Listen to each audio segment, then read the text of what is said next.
Nah, baik, sehingga kesimpulan, ini adalah kesimpulan proses dari yang sudah saya jelaskan panjang lebar tadi, itu adalah berawal dari sini. Kita akan mengecek dulu elemennya. Jadi cek dulu sayap dan badannya apakah termasuk elemen yang kompak apa enggak. Kompak itu artinya tidak terlalu tipis, jadi cukup tebal. Nah, badannya kompak apa tidak, sayapnya kompak apa tidak. Kalau misalkan ada salah satu saja antara badan atau sayap dia tidak kompak alias terlalu tipis, maka saran saya sih itu ganti profilnya. Ganti profil, cari yang profil yang kompak gitu. Tapi kalau ini sudah terpenuhi, maka selanjutnya kita menghitung KL per R-nya, kelangsingannya. Apakah kelangsingannya lebih dari 200? Ingat di awal dulu, kalau lebih dari 200 berarti kan dia profilnya sudah terlalu langsing, jadi tipis kayak lidi. Kalau lebih dari 200 maka ganti profil yang lebih gede, yang punya nilai jadi gerasi yang lebih besar gitu. Nah, setelah ini lolos, maka selanjutnya kita menghitung FE dulu sebetulnya. FE. Kita menghitung FE tergantung apakah dia FE lentur, FE torsi, atau FE torsi lentur. FE lentur itu untuk UNP, CNP, IWF. Untuk yang torsi itu yang IWF. Yang torsi itu IWF dan profil gabungan nanti. Untuk yang torsi lentur itu UNP dan CNP, kanal dan UNP. Jadi intinya kalau profil UNP itu dihitungnya 2 kali, yaitu lentur dan torsi lentur. Kalau IWF itu hitungnya 2 kali, yaitu antara lentur dan torsi. Kalau profil kotak, profil pipa, itu hanya 1 kali ngitung, hanya yang lentur saja. Nah, dari 2 kali perhitungan ini nanti diambil, dicari yang mana yang paling kecil, FE yang lentur atau FE yang torsi, misalnya pada IWF ya.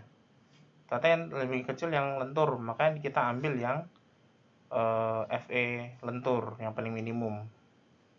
Nah, dari situ dimasukkanlah kedua rumus ini, F kritik yang tekuk lentur tadi.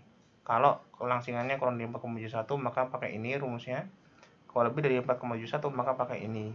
Dengan nilai FE, FE adalah FE minimum antara 2 kali perhitungan, lentur dan torsi, torsi dan torsi lentur gitu. Setelah ini outputnya adalah F kritis, maka terakhir kekuatan tekan adalah F kritis dikali luas penampang kotor. Itu. Nah, khusus pada profil T, ini ya, pada profil siku, pertama sama cek dulu apakah sikunya itu kompak apa tidak, terlalu tipis apa tidak. Kalau terlalu tipis maka ganti dulu, kalau enggak maka lanjut. Kemudian kita melakukan amplifikasi. Jadi amplifikasi kelangsingan dari batangnya. Kita ada 2 kategori, apakah dia kuda-kuda 2 dimensi atau struktur rangka 3 dimensi. Ingat ini ada bedanya ya, satu kan 75 ditambah sekian, yang satu kan 32 ditambah sekian gitu. Kemudian dicek apakah KLPR-nya kurang dari 200, karena kalau udah lebih dari 200 dia terlalu langsing maka harus diganti.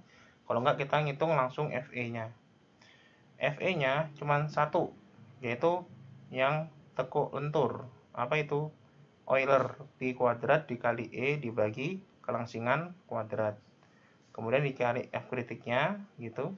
F kritiknya tergantung dari kelangsingan tadi. Inelastik atau elastik. Kalau inelastik yang ini, elastik yang ini. Terakhir dihitunglah kuat tekan dan selesai. Itu. Ini adalah rangkaian proses sederhana yang kita lakukan ketika menghitung kuat tekan dari batang profil baja gitu.